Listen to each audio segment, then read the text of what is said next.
안녕하세요. 캐나다 월급쟁이 재테크의 짠줌마입니다. 오늘은 제가 이제 재택 사업에 대해서 좀 알아보려고 하는데요. 먼저 제가 이걸 이제 알아보게 된 계기는 이제 뭐 파트타임이나 이런 부수입 좋으시잖아요. 그래서 이제 부수입 차원에서 그러면 내가 어떤 재택 집안에서 조그만 사업을 하기 전에 고려해야 되는 사항이 어떻게 되나 좀 같이 알아보려고 제가 이걸 한번 찾아봤어요. 일단 재택사업은요, 일반적으로 자영업자가 자신이 거주하는 집 안에서 사업을 하는 경우고요. 아니면은 그 어떤 큰 사업체가 있어서요, 거기에 소속된 사람이 자택에서 어떤 자영업자로 집에서 근무하는 거를 말해요. 예로 들면은 말하자면 이렇게 할 수도 있을 것 같아요. 말하자면 그 뭐죠? 리얼터 같은 사람이 있어요. 그러면 그 사람이 그 큰 것에 소속되어 있지만 자기 집에서 그 업무를 수행을 한다고 하면 이것도 어떻게 보면 셀프 인플로이드로서 이 재택 사업 하시는 거예요. 근데 이거 재택 사업을 시작하기 전에 고려해야 될 것이 몇 가지 있는데요. 일단은 사업의 형태가 있어요. 그래서 세 가지가 있는데 기본적으로 단독 사업자, 그래서 자영업 같은 거고요. 파트너십, 법인 이렇게 세 가지가 있고요. 그러니까 단독 사업자는 자영업이니까 그러니까 내가 사업을 소유하고 있고 회사를 설립하고 싶지 않고요. 모든 손해를 내가 떠안는다고 생각하시면 되세요. 파트너십은 두 사람 이상의 사업체를 같이 소유하게 되는 거지만 법인은 설립하지 않는 거예요. 그래서 제가 볼 때 이거는 말하자면 뭔가 마이너스가 났을 경우엔 두 사람이서 이제 나눠서 책임을 지게 되는 거죠. 법인 같은 경우에는 한 명 이상의 사람이 소유할 수 있고 법으로 별도의 법인으로 간주되는 거예요. 그래서 나에게 소속된 게 아니라 어떻게 보면 별도의 뭔가 사람이 아닌 어떤 법인으로서 그게 따로 있는 거고요. 그 다음에 여기서는 어떻게 되냐면요. 뭔가 손해가 나거나 잘못됐을 때에는 이 법인이 책임을 지게 되는 거예요. 그리고 이제 그 밑에 있는 사람들은 말하자면 뭐 주주로서 어떤 그런 것들을 받게 되는 거죠.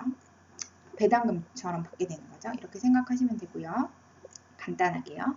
그리고 각각은 사실 굉장히 좀 복잡해요. 그래서 법적 요구사항이나 장단점 이런 것들이 다 다르거든요.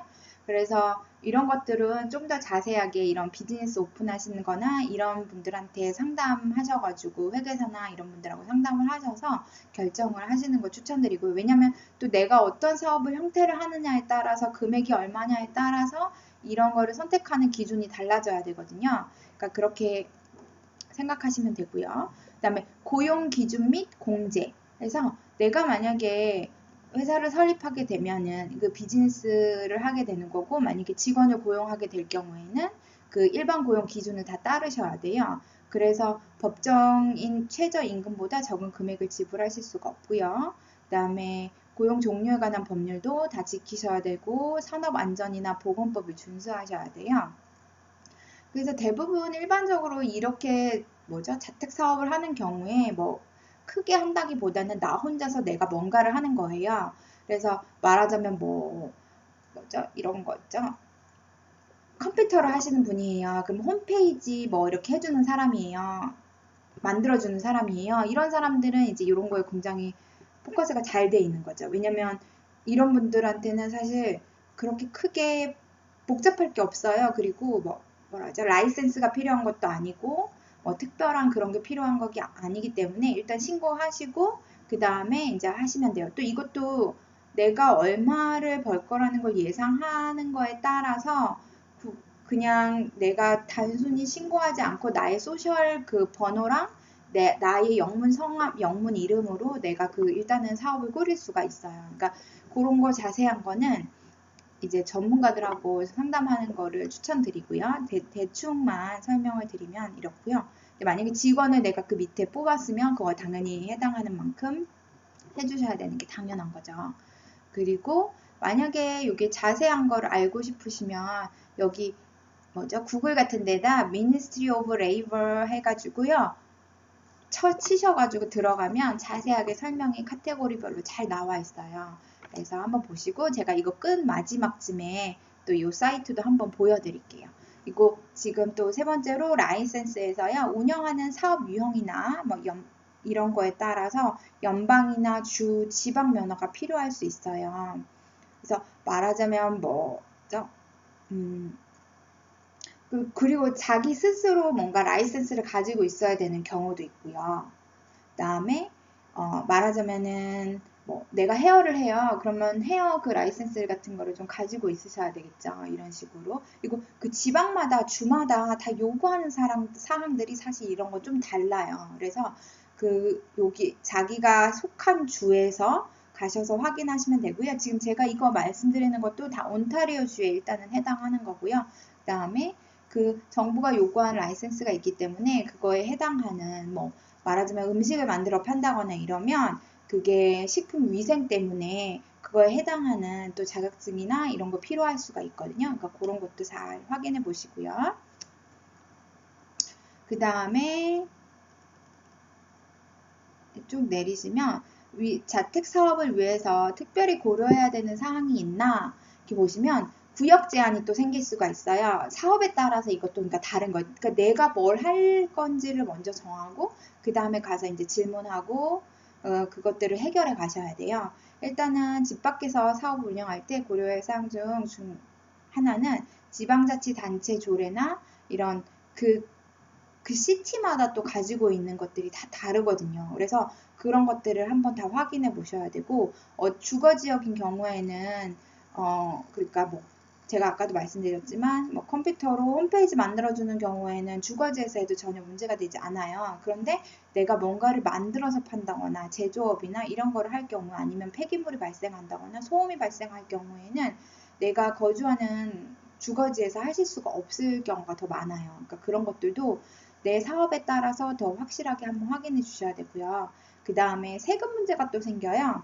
이거는 집에서 일할 경우에 수입이 일부 주택 비용을 공제할 수 있는 이런 항목들이 있어요. 그런데 중요한 거는 이런 항목을 내가 사용을 할 경우에는 내가 만약에 집을 판매할 경우에 거기에 대한 살 때와 팔 때의 차익이 생겨서 이익분이 생기잖아요. 그러면 내가 소유하고 있으면서 그 사업체에 해당하는 어떤 그 포션을 말하자면 그걸로 세금으로 또 계산을 해서 내야 돼요.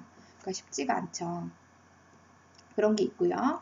그 다음에 그게 요런 얘기예요. 자본이익이 발생할 때 이렇게 된다는 거죠. 그래서 그런 부분을 잘 생각하시고 하셔야 되고, 그 다음에 이렇게 해서 만약에 이거에 대해서 좀 더 자세하게 알아보고 싶다 이럴 때는 캐나다 레버뉴 에이전시에 가셔가지고 확인해 보시고요. 이렇게 그 다음에 세 번째는 이제 대중의 인식이 어떤가. 요즘에는 사실 이게 거의 인식 자체가 좋아요. 많이들 하시려고 하죠, 사실은. 어떻게 보면은. 그리고 재택 비즈니스가 근데 중요한 거는 뭐 대출을 얻거나 이렇게 판매를 하거나 이런 거에 쉽진 않으니까 아까도 말씀드린 대로 이 재택근무에 적합한 어떤 비즈니스가 있어요. 그러니까 그런 비즈니스로 만약에 생각하시면 문의하셔가지고 이런 재택근무 같은 거 하시는 게 좋을 것 같아요. 말하자면은 말하자면 여행업 같은 데서 비행기표 같은 거 있잖아요. 판매하는 그런 걸 할 때도 그러면 괜찮죠. 이런 거. 왜냐면 컴퓨터 앞에서 그냥 컴퓨터로 하면 되고 그 다음에 전화 통화하고 이렇게 하는 게 다기 때문에 이런 거는 굉장히 그런 거에 맞는 어떤 직업일 수가 있죠. 그리고 이제 하면은 이 온타리오 주에서 재택 사업 여부를 확인받을 수도 있고 도움을 받으실 수가 있어요. 그래서 제가 이 사이트도 한번 같이 봐드릴게요. 보면은 여기 보면은 아까 그걸 쳐서 들어가잖아요. ontario.ca 뭐 small business advice support 아마 이 정도만 구글에서 치시면 확인하실 수가 있어요. 그러면 여기 딱 들어가셔가지고 small business advice support service regulation 해가지고 나와 있고요. 보시면은 뭐 가이드 스몰 비즈니스 할 때 가이드 얻으실 수가 있고요. 전체적으로 어떻게 누구한테 누가 어플라이 할 수 있는지, 뭐를 얻을 수 있는지, 어떻게 어플라이 해야 되는지 이런 것들을 다 해주고요. 그리고 이게 Small Business Enterprise Centers에서는 Free Consultation with a Qualified Business Consultant가 있어요. 그러니까 직접 가셔가지고 한번 상담해 보시는 것도 좋을 것 같아요. 이런 게 여러 가지 뭐 워크숍이나 이런 것들도 있기 때문에 뭐 어드바이스 서비스도 있고요. 이비즈니스 툴킷 이런 것도 있으세요. 거버먼트 레귤레이션이 뭐가 되는지 이제 이런 데 대해서 정보도 같이 함께 주고 있고요. 퍼밋이나 라이센스 어떤 게 있어야 되는지 확인해 볼 수 있고요. 보시면 다 제가 확인해 보고 싶은 사항들은 다 여기에 있어요. 웬만하면 요거 하셔가지고 확인해 보시면 되고요. 그 다음에 또 하나 아까 미니스트리 오브 레이버 있었잖아요. 이거는 이제 내가 만약에 직원을 고용할 경우에 알아야 되는 사항들이 필요할 때 이거 Employment Standard, Workplace Health and Safety, Labor Relation 이거는 다 달라요. 내가 어떤 업종을 하느냐에 다르기 때문에 이것들을 한번 보시고 쭉 확인해 보시면 되고요. 사이트는 이런 식으로 잘 되어 있어요. 확인해 보시면 되고 요거는 어떻게 찾아가시면 전 온타리오라서 온타리오 Ministry of Labor 이렇게 쳐서 들어가시면 되고요. 그러면 아까 Revenue Agency였죠. 네, 이렇게 캐나다 Revenue Agency를 치가지고 들어가시면요. 이렇게 나와요. 그래서 여기서도 한번 쭉 다 확인해 보실 수가 있어요. 페이롤 어떻게 하는지, GST의 HST는 어떻게 되는지, 비즈니스 넘버 레지스트레이션, Child and Family Benefit, 그러니까 이런 거는 보실 필요 없죠. 어쨌든 이런 거 페이롤, 인컴 텍스, 비즈니스 넘버 레지스트레이션, GST, HST 이런 거 한번 여기서 확인해 보시면 되세요. 그리고 요거는 이제 구글 같은 데다가 캐나다 레버뉴 에이전시 하면 되고요. 그래서 하시면 되고요.